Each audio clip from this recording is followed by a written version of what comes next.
केंद्र में 11 साल पूरे होने पर सीएम सैनी ने गिनाई मोदी सरकार की उपलब्धियां। कहा, भारत बनी दुनिया की चौथी बड़ी अर्थव्यवस्था।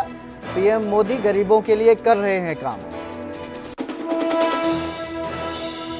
सीएम नायब सैनी ने विधानसभा परिसर में किया योग। डिप्टी स्पीकर और मंत्री भी रहे मौजूद। 21 जून को कुरुक्षेत्र में मनाया जाएगा अंतर्राष्ट्रीय योग दिवस।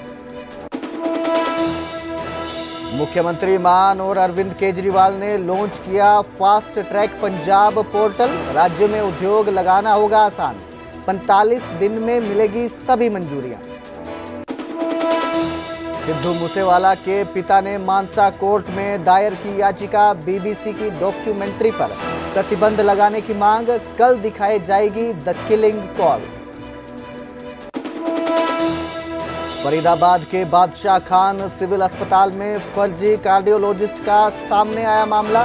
पिछले 1 साल में 70 से 80 ऑपरेशन कर चुका है आरोपी डॉक्टर। 3 मरीजों की मौत के बाद मामले का हुआ खुलासा। समाना हादसा मामले में टिप्पर मालिक गिरफ्तार। घटना के बाद से फरार था मालिक रणधीर सिंह। 7 मई को 7 स्कूली बच्चों की गई थी जान। हरियाणा में नए जिले बनने से पहले ही विरोध शुरू। तिगड़ाना गांव को हांसी में जोड़ने की खबर पर भड़के ग्रामीण। आंदोलन की दी चेतावनी। फिर आंदोलन की राह पर चरखी दादरी नगर परिषद के सफाई कर्मचारी। प्रदर्शन कर दी चेतावनी। मांगे नहीं मानी तो होगी अनिश्चितकालीन हड़ताल।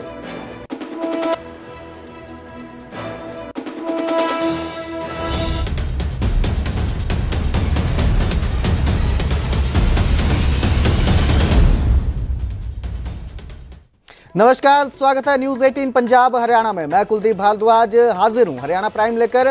बुलेटिन की शुरुआत करेंगे उस फर्जी डॉक्टर से जिसने लोगों का इलाज तो किया, लेकिन उसके बाद जो हुआ वो बेहद खौफनाक था।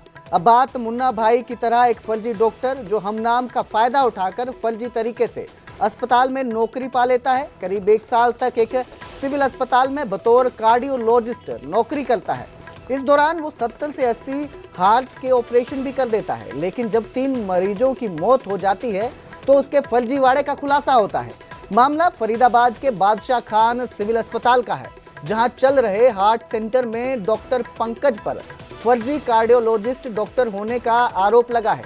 उसने 70 से 80 हार्ट सर्जरी की, लेकिन मरीजों की मौत के बाद जब अस्पताल में हड़कंप मचा तब मामले का खुलासा हुआ, जिसके बाद जांच शुरू की गई। आरोप है कि डॉक्टर पंकज मोहन ने अपने हमनाम डॉक्टर के नाम का दुरुपयोग कर नौकरी प्राप्त की थी।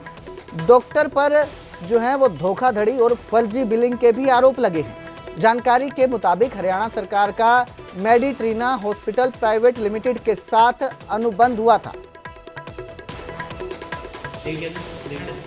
पंकज मोहन जो नकली डॉक्टर है, मुझे लगता है वो डॉक्टर पंकज मोहन भी नहीं है, वो कुछ और ही है। वो पंकज मोहन भी नहीं निकलेगा, वो MBBS भी नहीं निकलेगा और उसकी ढंग से तफ्तीश किया, क्योंकि मेरे पास जो डॉक्यूमेंट हैं उसके सारे डॉक्यूमेंट फर्जी हैं। क्या क्या निकले हैं फर्जी? उसने HMC सर्टिफिकेट अपना बना रखा है, उसमें लिखा हुआ नीचे कि उसने registration transfer from Uttarakhand medical university, और रिकॉर्ड में यहाँ पे जमा करवाया है, दिल्ली मेडिकल काउंसिल से ट्रांसफ़र करवाया है, लेकिन उसके हरियाणा के मेडिकल सर्टिफिकेट में क्लियर कट लिखा हुआ कि UKMC उत्तराखंड मेडिकल काउंसिल से ट्रांसफ़र लिया है। ये डॉक्टर भी नहीं है। असली डॉक्टर पंकज मोहन ने इसके खिलाफ कंप्लेंट दी है। उसकी कंप्लेंट के बाद लीगल नोटिस भी दिया। लीगल नोटिस पहुंचने के बाद इसने रिटर्न में, नकली पंकज मोहन ने रिटर्न में माफ़ीनामा मांगा है, अपनी गलती कबूल करी है और माना है कि उसने गलत ऑपरेशन करें, गलत चिकित्सा करें, गलत उनके नाम का यूज़ किया, उनके रजिस्ट्रेशन का गलत ही उपयोग किया है। ये सारे दस्तावेज मैंने पुलिस को प्रोवाइड कर दिए गए। यहाँ PPP मोड पे मेडिट्रेना की तरफ से हमारे BK हॉस्पिटल में हार्ट केयर सेंटर चल रहा था, और इस सेंटर में उन्होंने डॉक्टर्स को नियुक्त कर रखा था। उनकी जिम्मेवारी डॉक्टर्स को नियुक्त करने की मेडिट्रेना की थी। और अभी जो है, जब ये हमारे संज्ञान में मामला आया, पुलिस ने कंप्लेंट दी है, तो हमने उसके ऊपर जो भी पेपर्स थे वो सारे पुलिस को सौंप दिए, और उसके ऊपर आगे की कार्रवाई जो है वो पुलिस करेगी। तो उस संबंध में हमारी अभी जांच चल रही है, पुलिस उसकी जांच कर रही है। अभी हमारी 3 नंबर चौकी जो है उसमें जांच की जा रही है और हमने इस संबंध में सिविल हॉस्पिटल बीके हॉस्पिटल से सारे डॉक्यूमेंट्स जो हैं, उसका डॉक्टर जो वहाँ कार्यरत था डॉक्टर पंकज मोहन शर्मा, उनके सारे डॉक्यूमेंट्स हमने मांगे हैं और हमें अभी कुछ ही दिन पहले वो डॉक्यूमेंट्स सारे प्राप्त हुए हैं और अब उन डॉक्यूमेंट्स का वेरिफिकेशन करवाया जा रहा है और संबंधित यूनिवर्सिटी से संबंधित जो भी जहाँ पे डिग्री मिलती है, जहाँ पे सर्टिफिकेट रजिस्ट्रेशन होता है, सारी जगह उनका वेरिफिकेशन करवाया जा रहा है और जैसे ही रजिस्ट्रेशन की उसकी वेरिफिकेशन की रिपोर्ट हमें प्राप्त हो जाएगी और उसके अकॉर्डिंग जो है आगे कर। तो ये मामला सामने आया है फर्जी डॉक्टर का। इस खबर पर मेरे सहयोगी अनिल राठी हमारे साथ जुड़े हैं।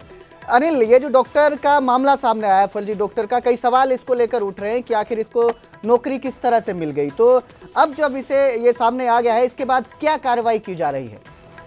जी बिल्कुल, देखिए कहीं ना कहीं बड़ा ही हैरान कर देने वाला मामला जो है वो सामने आया है, क्योंकि फरीदाबाद के सरकारी अस्पताल के अंदर इस तरीके की लापरवाही। फरीदाबाद के सरकारी अस्पताल में पीपी मोड पर जो है वो ये हार्ट सेंटर की शुरुआत की गई थी हरियाणा सरकार की तरफ से, जो कि मेडिट्रेना हॉस्पिटल प्राइवेट लिमिटेड कंपनी के साथ एक एग्रीमेंट होता है 2018 के अंदर। तभी जो है वो लोगों का जो आयुष्मान भारत की योजना के तहत जो है वो इस हॉस्पिटल के अंदर और हार्ट के सर्जरी वगैरह होती थी, हार्ट से रिलेटेड सभी समस्याओं का समाधान होता था। और जिस तरीके से ये डॉक्टर पंकज की भूमिका सामने आई है, इससे साफ जाहिर है कहीं ना कहीं बड़ा जो झोल है वो इस पूरे मामले में दिखाई दे रहा है, क्योंकि इस हार्ट सेंटर के खिलाफ पहले भी जो है वो एफआईआर दर्ज हो चुकी है। हरियाणा की जो मुख्यमंत्री उड़नदस्ता हैं उन्होंने इसमें लापरवाही, नेग्लिजेंसी और एक ही औजार को बार बार सर्जरी में यूज करते थे ये लोग, तो कई तरह की लापरवाही इस हार्ट सेंटर के खिलाफ जो है वो पहले भी दर्ज है। हालांकि फिलहाल इस पूरे मामले पर जो शिकायत है वो स्थानीय पुलिस को दे दी गई है। पुलिस ने शिकायत इसमें जो रिटर्न में ले ली है और इस पूरे मामले पर अब तफ्तीश शुरू कर दी है। हालांकि फिलहाल जो है इस डॉक्टर को अपनी सेवाओं से मुक्त कर दिया गया है सीएमओ की तरफ से, क्योंकि जिस तरीके से इनके द्वारा जो है वो लगभग 80 से 90 जो सर्जरियां हैं वो लोगों की गई है, उनमें से कई लोगों की मौत भी जो है वो हो चुकी है। जिस तरीके से जो आरोपी पक्ष है वो बता रहा है कि कई लोगों की इस पूरे मामले पर मौत भी हो चुकी है, क्योंकि इस डॉक्टर के पास अवैध डिग्री जो है वो पूरे तरीके से नहीं थी। ये डिग्री जो है वो किसी और डॉक्टर के नाम की, यानी कि जो पंकज मोहन डॉक्टर हैं उनके नाम से जो है वो डिग्री थी। बाकायदा उन्होंने भी इस पूरे मामले की शिकायत दी हुई है स्वास्थ्य विभाग को कि मेरी डिग्री का जो है वो गलत इस्तेमाल यहाँ पे किया जा रहा है। तो कहीं ना कहीं पूरा झोल जो है वो इस पूरे मामले में दिखाई दे रहा है और पुलिस फिलहाल इस पूरे मामले पर जो है वो तमाम दस्तावेज खंगाल रही है। वेरिफिकेशन इस डॉक्टर की करवाई जा रही है, कहाँ से इस डॉक्टर ने एमबीबीएस की डिग्री प्राप्त करी, वो तमाम चीजें जो है वो खंगाल रही है। और यदि ये डॉक्टर दोषी पाया जाता है तो इसके खिलाफ जो मामला दर्ज करके जो है वो आगे की कार्रवाई अमल में लाई जाएगी। जी, बहुत बहुत शुक्रिया इस तमाम जानकारी के लिए अनिल राठी, हमारे साथ जुड़ने के लिए धन्यवाद। तो ये सच में एक मामला वो है जिसने कई सवाल उठा दिए हैं, कई सवाल खड़े कर दिए हैं।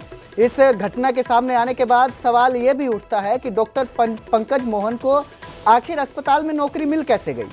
ज्वाइनिंग से पहले उसका वेरिफिकेशन क्यों नहीं हुआ? एक फर्जी डॉक्टर 1 साल तक अस्पताल में कैसे काम करता रहा? फर्जी डॉक्टर ने कैसे 70 से 80 ऑपरेशन कर दिए? इस पूरे मामले की सिविल सर्जन को भनक क्यों नहीं लगी? तो ये सवाल हैं जो उठ रहे हैं। तो ये मामला सच में हैरानीजनक है। एक आदमी जो है वो किसी के नाम पर नौकरी ले लेता है। क्या ये इतना आसान है कि वो नौकरी ले ले और फिर किसी को भनक भी ना पहुंचे?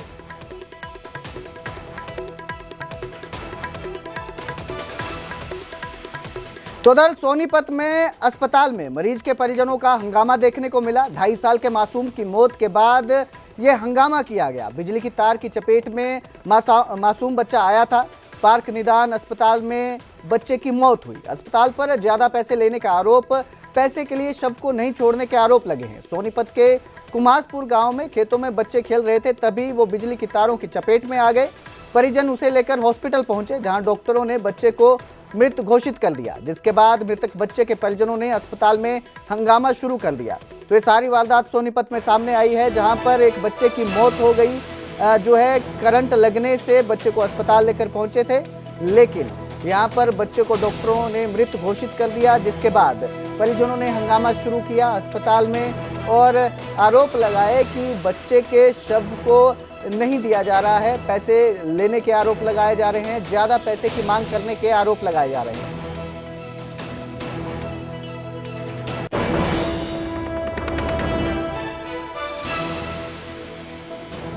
बच्चे का नाम है ना इस पर पुणे 5 बजे लेकर आए, पुणे 6 बजे तो बच्चा डेढ़ घोषित हो लिया ना।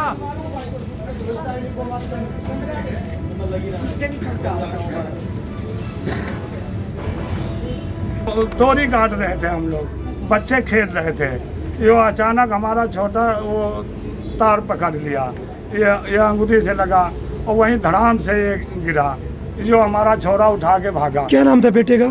खुशनूर। क्या साल का था? 2.5 साल का।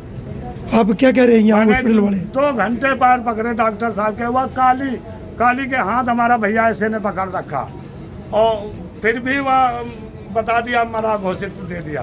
भाई बच्चे की डेड बॉडी नहीं दे रहे हॉस्पिटल वाले। यहाँ आने का पता लगा बच्चे का करंट लग गया था, बच्चा यहाँ आने का थोड़ी बार बाद गुजर गया है। इन्हें इलाज भी कराया बेचारों ने, नहीं होया, गुजर गया वो। गुजर गया अपनी डेड बॉडी में, इन्हें रुका पड़ा रखा थाने में, बालगढ़ थाने में। ये डेड बॉडी ऐसे दे नहीं सकते। पोस्टमार्टम होगा डेड बॉडी का। हरियाणा के और विपुल गोयल जी, जो कल से फ्लाइट शुरू हुई है, हिसार से चंडीगढ़ के लिए फ्लाइट शुरू हुई है। हमारे साथ विपुल गोयल जी हैं, उन्हीं से बात करते हैं। गोयल साहब, कल से फ्लाइट शुरू हुई है, आप उस फ्लाइट के अंदर बैठकर भी, खुद मुख्यमंत्री जी भी आप बैठ करके यहाँ पहुंचे हैं। जानना चाहूंगा कि कितने दिन ये फ्लाइट चलेगी, क्या किराया होगा, कितने सीटर जहाज होगा, विस्तार से थोड़ी सी जानकारी दे पाए। अभी इसका किराया 1750 रुपये एक तरफ का किराया होगा और ये ATR प्लेन है जिसके अंदर तकरीबन 52 सीटें होती हैं इसके अंदर और क्रू जो है वो एक्स्ट्रा होता है और ये तकरीबन जो है 35 मिनट का सफ़र जो है टोटल हिसार से लेकर यहाँ चंडीगढ़ तक का होगा और ये फ्राइडे और मंडे 2 दिन ये जो है फ्लाइट अभी चलेगी।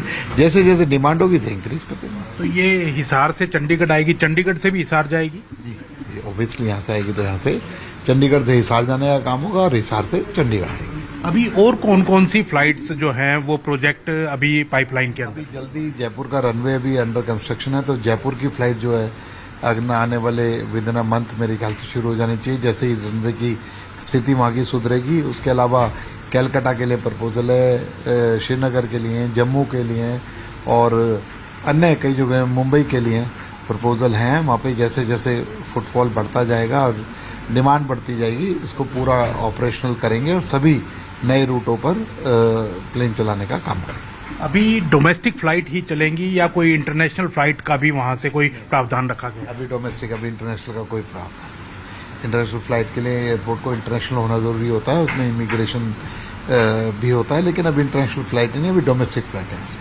DGCA की ओर से भी कोई बात कही गई है क्या? क्योंकि लगातार सोशल मीडिया पे चला कि एक DGCA की ओर से कहा गया कि बार बार उद्घाटन ना किया जाए।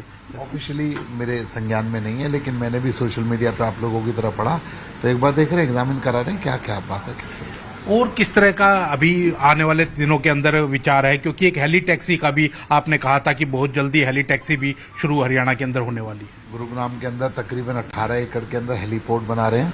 हेली टैक्सीज चलाने का काम, चाहे वो चंडीगढ़ हो, चाहे सालासर हो, चाहे खाटू श्याम हो, वहाँ पर हेली सेवा चलाने का काम हो रहा है। और इसके अलावा हिसार जो एयरपोर्ट है, अभी इसमें बहुत सारे रूटों के साथ साथ 3000 एकड़ के अंदर एक पूरा का पूरा इंडस्ट्रियल हब, एरो हब बनाने का काम सरकार करने जा रही है। और आप देखेंगे आने वाले दिनों में सिरसा से लेकर रोहतक, जो आज ग्रामीण पृष्ठभूमि और एक एग्रीकल्चर पर आधारित इकॉनमी वहाँ की थी, वो इंडस्ट्रियल सिटी बनने जा रहे हैं अगले 5 साल के अंदर।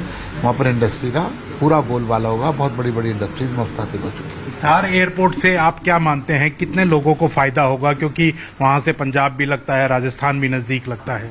हिसार से पंजाब भी लगता है, राजस्थान भी लगता है और सिरसा डब्वाली से लेकर रोहतक तक के जो लोग हैं, भिवानी के जो लोग हैं और जो राजस्थान के कुछ डिस्ट्रिक्टों के और पंजाब के हैं, वो सभी लोग इससे लाभान्वित होंगे। उसके अलावा जिस तरीके से हिसार है, मैं समझता हूँ ये सिर्फ यात्रियों की उड़ान नहीं है, ये हिसार को औद्योगिक नगरी बसाने में बहुत सहायता देगा और वहाँ पर इंडस्ट्रियल डेवलपमेंट जो आ रहा है उसमें एयरपोर्ट एक मील का पत्थर साबित होगा और एक बहुत बड़ी बड़ी इंडस्ट्रीज वहाँ पर इस एयरपोर्ट के साथ साथ लगने जा रही है। मेरा आखिरी सवाल है कि प्रधानमंत्री जी ने कहा था कि एक हवाई चप्पल पहनने वाला व्यक्ति भी हवाई जहाज के अंदर सफर करके ऐसा हम करके दिखाएंगे, तो कहीं ना कहीं उस ओर कदम बढ़ रहे हैं? ये सरकार जो माननीय नरेंद्र मोदी जी और नायब सैनी जी के नेतृत्व में चल रही है, ये सरकार सपने दिखाने का काम नहीं करती, सपनों को गढ़ने का काम करती है, उनको धरातल पर उतारने का काम करती है। मोदी जी ने जो बात कही थी कि हवाई चप्पल बेचने वाला भी, पहनने वाला भी हवाई जहाज के अंदर बैठ सके, आज देखिए 1750 रुपये के अंदर हिसार से लेकर यहाँ पर आ रहे हैं। 2850 रुपये में हिसार से अयोध्या फ्लाइट जाने का काम कर रही है और जगह जगह पर जो फ्लाइटें उड़ान स्कीम के तहत चल रही हैं, उन्होंने आज करोड़ों लोगों का इसमें जो हवाई यात्रा के अंदर इजाफा हुआ है और जो एयरपोर्ट भी हैं उनकी संख्या भी 70 से 150 पहुंच गई है। तो ये उनका उन्होंने जो बात कही थी उस सपने को धरातल पर उतारने का काम, उस सपने को साकार करने का काम नरेंद्र मोदी सरकार ने किया। अम्बाला का एयरपोर्ट भी जल्दी शुरू होएगा। जल्दी अम्बाला के एयरपोर्ट को भी हम लोग जल्दी शुरू करेंगे। तो बिल्कुल आप देख सकते हैं कि नागरिक उड्डयन मंत्री विपुल गोयल हमारे साथ थे और पूरा विस्तार से बताया है कि हिसार से केवल 35 मिनट के अंदर यहाँ चंडीगढ़ पहुंचा जा सकेगा। 1750 रुपये मात्र किराया रखा है। हफ्ते में 2 दिन अभी वो फ्लाइट चलेगी। बाद में जैसे ही फुटफॉल बढ़ेगा तो आगे फेरे भी बढ़ाए जा सकते हैं। वहीं आने वाले दिनों के अंदर और कहां के लिए फ्लाइट चलने वाली है उसके बारे में भी जानकारी दी है। तो वहीं एचपीएससी एग्जाम को रद्द करने की मांग उठी है। सांसद दीपेंद्र हुड्डा ने यह मांग उठाई है। परीक्षा में गड़बड़ी का मामला सामने आया, जिसके बाद एचपीएससी एग्जाम को रद्द करने की मांग उठाई गई। सांसद दीपेंद्र हुड्डा ने यह मांग उठाई है। परीक्षा में गड़बड़ी हुई है, यह मामला सामने आया, जिसके बाद अब मांग उठाई जा रही है कि इस परीक्षा को रद्द किया जाए। के इम्तिहान में बहुत से ऐसे परीक्षा केंद्र थे जहां सील टूटी हुई क्वेश्चन पेपर पहुंचे। वो बात मैंने उठाई और जब वो बात उठाई उसके बाद उस दबाव में आकर सरकार ने उस परीक्षा को कैंसिल कराने का निर्णय लिया। लेकिन उसके साथ साथ जो हिस्ट्री का है, हिस्ट्री की परीक्षा को सरकार ने कैंसिल नहीं किया, बल्कि उसमें प्रक्रिया आगे बढ़ाई गई। लेकिन जो तथ्य सामने आए हैं उन तथ्यों के आधार पर हमारी मांग है कि ये परीक्षा भी निरस्त की जाए और केवल निरस्त ही नहीं की जाए, एचपीएससी के चेयरमैन को तुरंत या तो स्वयं इस्तीफा देना चाहिए, उनको बर्खास्त किया जाना चाहिए और पूरे एचपीएससी पर कानूनी कार्रवाई होनी चाहिए। पंजाब, हरियाणा और चंडीगढ़ में भीषण गर्मी कहर बरपा रही है। हरियाणा के 6 जिलों में तापमान 44 डिग्री सेल्सियस के पार हो गया है। हरियाणा के 5 जिलों में लू का ऑरेंज अलर्ट जारी किया गया है, जिसमें सिरसा, फतेहाबाद, हिसार, भिवानी, रोहतक है। इनमें अलर्ट जारी किया गया है। जबकि अगर बात करें सबसे गर्म शहर कौन सा रहा या जिला कौन सा रहा, तो वो सिरसा रह रहा है, जिसमें 46.4 डिग्री तापमान जो है वो दर्ज किया गया। तो वहीं रोहतक में तापमान 45.6 डिग्री सेल्सियस तक को पहुंच गया है। दिल्ली में अधिकतम तापमान 45 डिग्री सेल्सियस के पार रिकॉर्ड किया गया। दिल्ली में अगले 2 दिन के लिए लू का अलर्ट जारी किया गया है। पंजाब में भी आज हीट वेव का ऑरेंज अलर्ट जारी है। बता दें कि सामान्य से 3.8 डिग्री सेल्सियस अधिक तापमान जो है वो रिकॉर्ड किया गया है। अगर बात करें पंजाब की, तो पंजाब में लुधियाना सबसे गर्म शहर रहा, जहां 46.1 डिग्री सेल्सियस तापमान दर्ज किया गया। हरियाणा में मानसून के आगमन से पहले गर्मी अपने चरम पर है। पिछले 3 दिनों से लगातार तापमान बढ़ रहा है, जिसके कारण लोग लू की चपेट में हैं। भारत मौसम विज्ञान विभाग यानी IMD ने सिरसा, फतेहाबाद, हिसार, भिवानी और रोहतक में भीषण गर्मी और गर्म हवाओं के लिए ऑरेंज अलर्ट जारी किया है।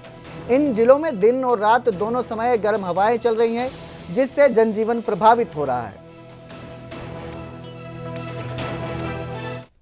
तो वहीं यमुनानगर में पारा 40 डिग्री के पार पहुंच गया है। भीषण गर्मी में घर से बाहर निकलना मुश्किल हो गया है। लोग अपने घरों में बंद रहने के लिए मजबूर हैं। ठंडा पेय पदार्थ बेचने वाली रेहड़ियों पर भीड़ उमड़ गई है। शिकंजवी और गन्ने का जूस लोगों का सहारा बन रहा है।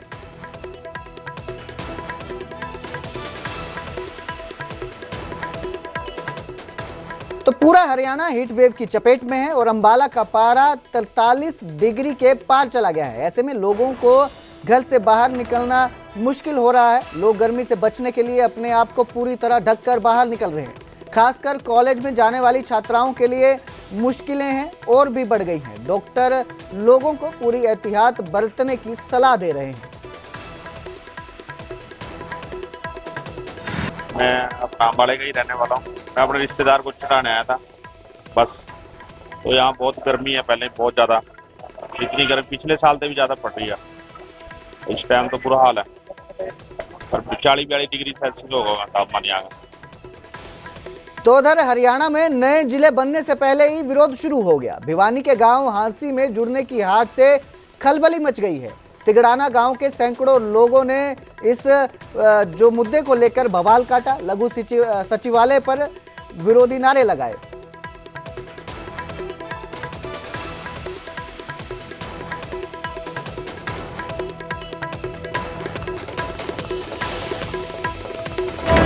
तो भिवानी के गांव हांसी में जुड़ने की हाट के बाद खलबली मच गई। लोगों ने जमकर बवाल काटा। लघु सचिवालय पर सरकार विरोधी नारे लगाए। बोले हम किसी भी हाल में हांसी में शामिल नहीं होंगे। हमारे साथ अन्याय हुआ तो हर स्तर पर विरोध करेंगे, सड़क जाम करेंगे, गांव में चुनाव नहीं होने देंगे। हरियाणा में 5 नए जिले बनाने का प्रस्ताव है। इस प्रस्ताव में भिवानी के कुछ गांवों को हांसी जिले में जोड़ना भी शामिल है। अब उन गांवों के लोगों को इस विरोध में उतर आए हैं। गांव के जो लोग हैं, ये जो प्रस्ताव है इसको लेकर सबसे ज़्यादा विरोध तिगड़ाना गांव के लोग कर रहे हैं। हरियाणा में फिलहाल 22 जिले हैं। जल्द ही 5 और जिले बनने हैं, जिसके लिए सरकार ने कमेटी भी बनाई है।